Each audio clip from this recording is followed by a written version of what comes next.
বিএনপির ভারপ্রাপ্ত চেয়ারম্যান জনাব তারেক রহমান সাহেব উনি বাংলাদেশের কৃষি এবং কৃষকদের উন্নয়নে কিছু পরিকল্পনা প্রণয়ন করেছেন।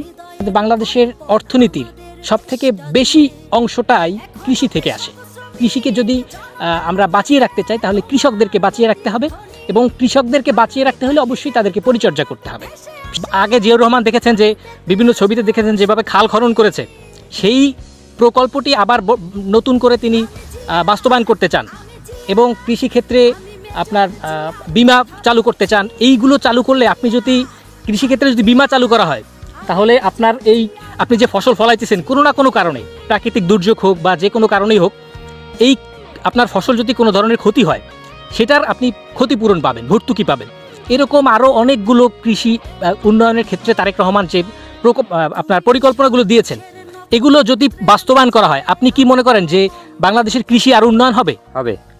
তারেক রহমান যদি আমাদের এই উন্নয়নে আসে, আমাদের দেশে আসলে আর উন্নয়ন হবে, এবং সার ঔষধ যদি দিয়ে আমরা কিছু ভর্তুকি দিলেও আমরা পাবো। তারেক রহমান সাহেবের এই পরিকল্পনা বাস্তবায়ন করতে হলে আপনাদের এবং আমাদের সবার একতাবদ্ধভাবে কাজ করতে হবে।